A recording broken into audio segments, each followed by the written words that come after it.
I keep fighting voices in my mind that say I'm not enough.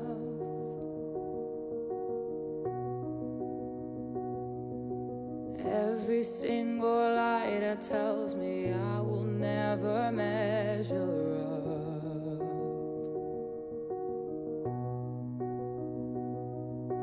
Am I more than just a sum of every high and every low?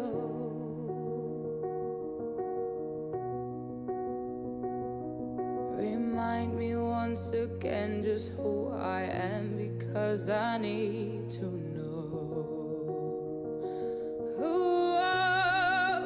You say I am loved when I can't feel a thing. You say I am strong when I think I am weak. You say I am held when I am falling short, when I don't belong. Oh, you say that I'm yours, and I believe, oh, I believe what you say of me. The only thing that matters now is everything you think of me.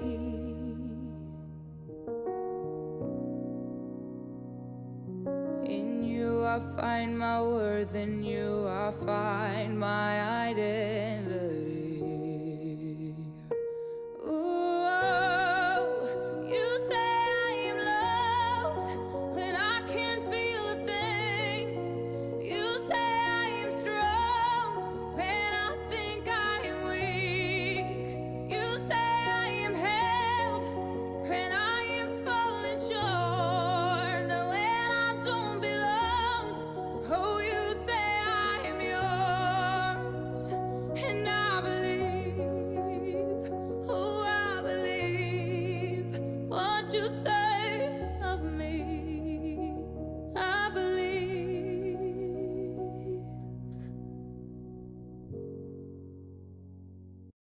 Problem letting things go.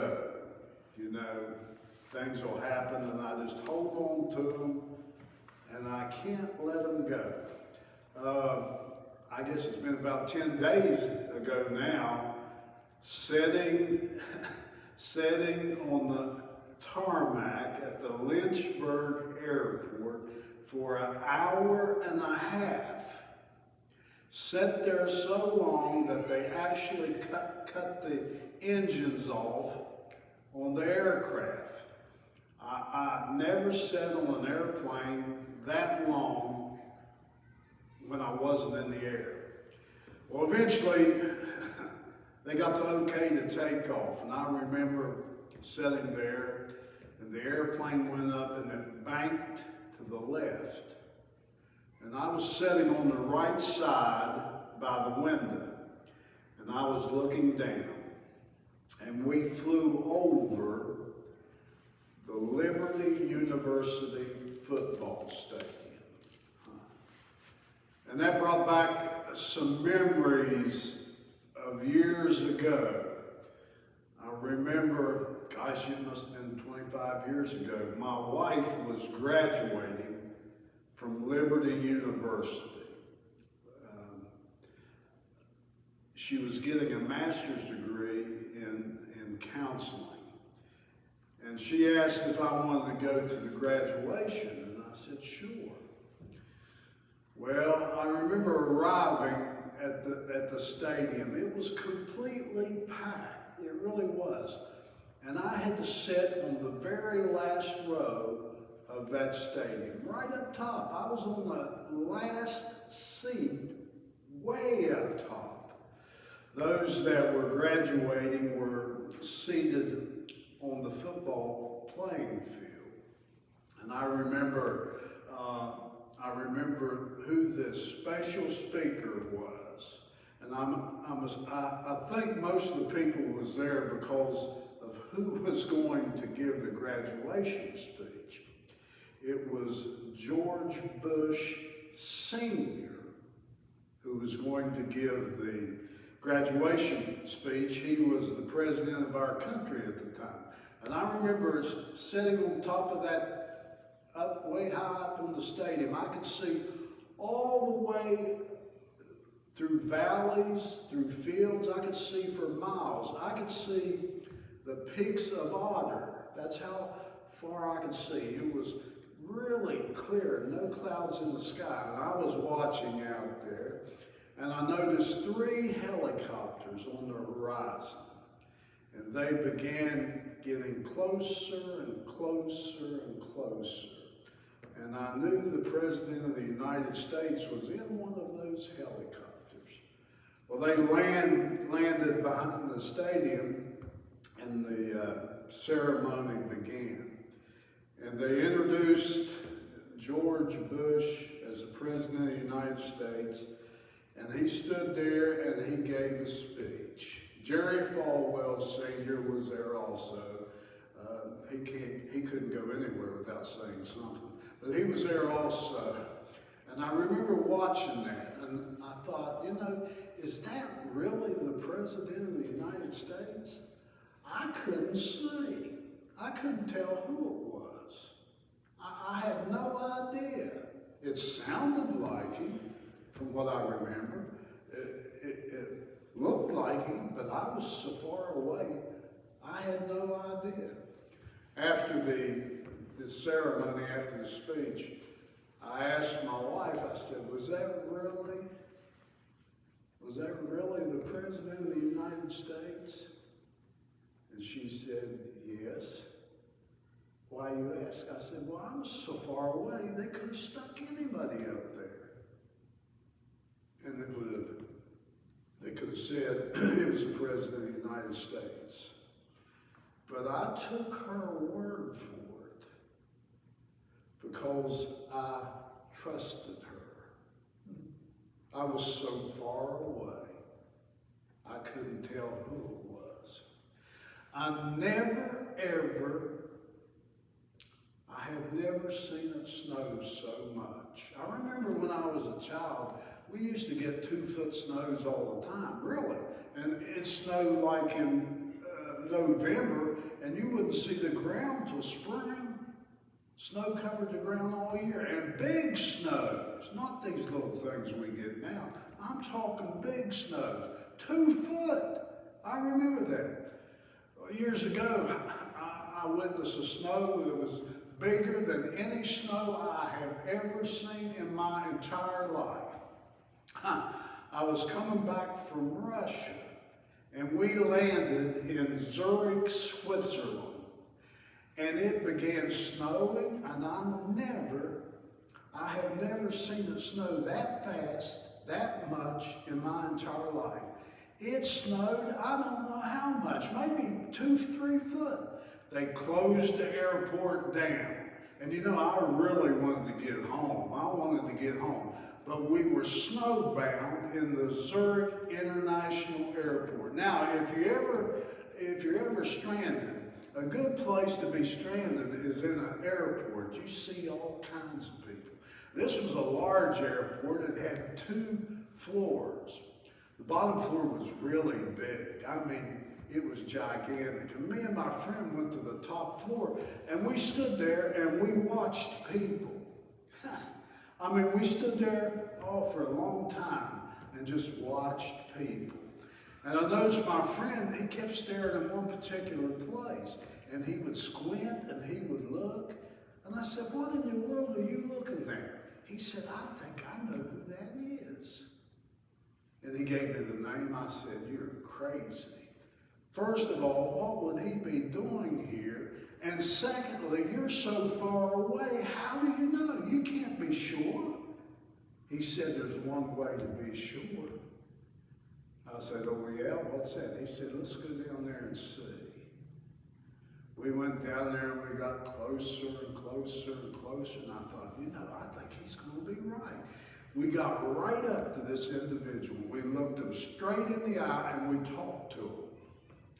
You know who it was? You may not, because this has been years ago. It was Evander Holyfield. He was the middleweight champion boxer in the country at that time. We even talked to him. We asked him what he was doing there. He said, I'm going to Sweden. I'm going to Sweden to get my back treated. And I was thinking, well, maybe you ought to get that ear treated. Remember Mike Tyson bit his ear. But anyway, we went back to the group. There was 15 or 20 people traveling with us. And Frank says, you know who we saw? Who? We saw Evander Holyfield. And they looked at him like he was a nut. And he looked over at me and he said, didn't we, Brent? I said, yes, we saw him. They didn't believe. As far as I know, some of them don't believe until this day. But you'll have to take our word for it, because we witnessed it, we talked to him, and it was him. It was him. You know, a lot of people think that the Gospels, Matthew, Mark, Luke, and John, are the earliest accounts of Jesus. We have that mindset, maybe because they're the first 4 books of the New Testament. But the earliest accounts of Jesus come to us from Paul's letter. They are the earliest accounts of Jesus. And the very earliest account is the book to the Corinthians. That is the earliest writing about Jesus, and Paul is responsible for it. You know, Paul, he had the experience on the Damascus Road. He saw Jesus, and Jesus said, Paul, why are you persecuting me?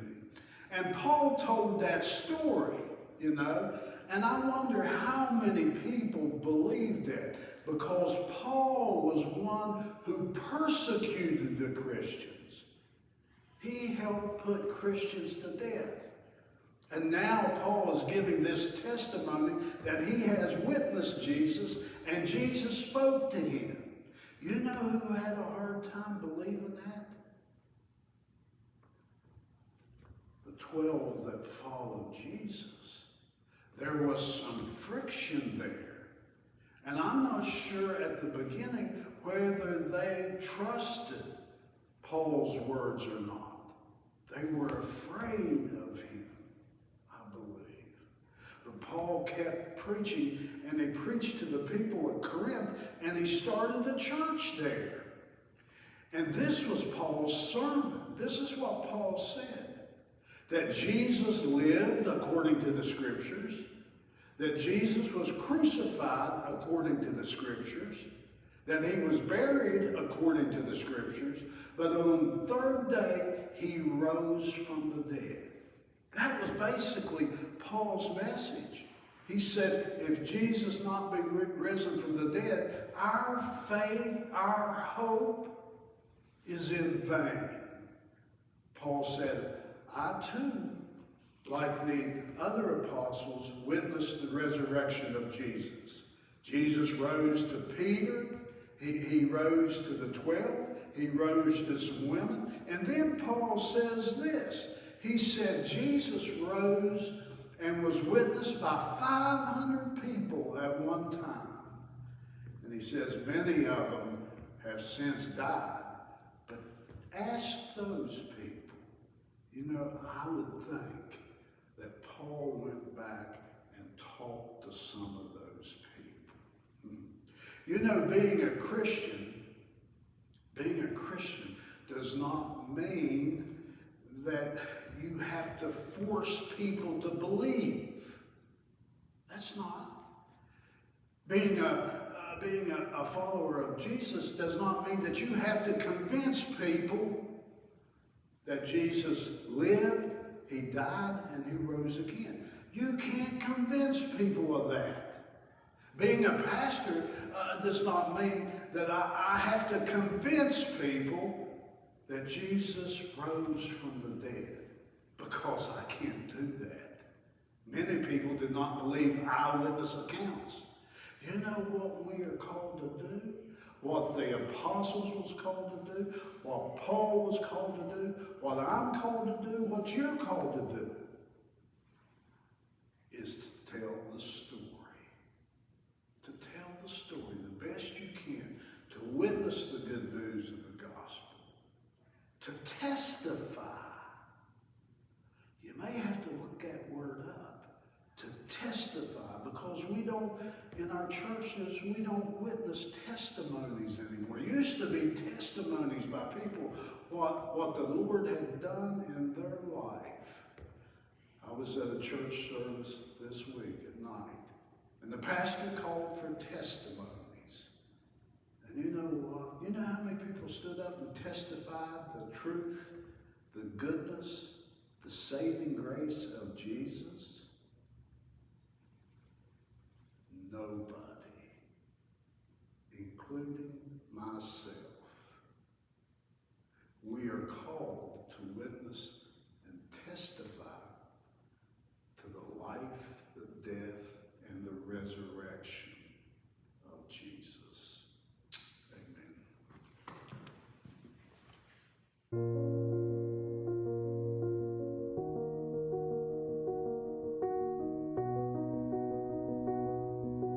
I keep fighting voices in my mind that say I'm not enough.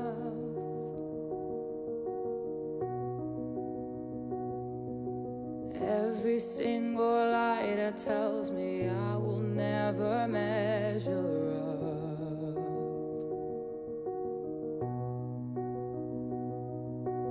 Am I more than just a sum of every high and every low?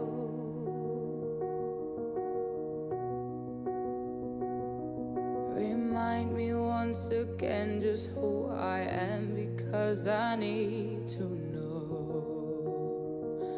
Oh, you say I am loved when I can't feel a thing. You say I am strong when I think I am weak.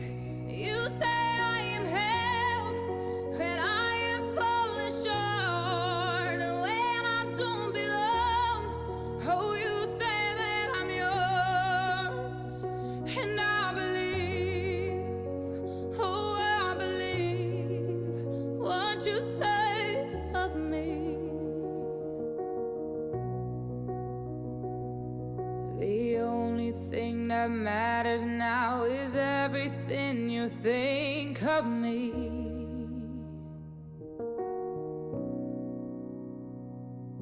In you I find my worth, in you I find my identity.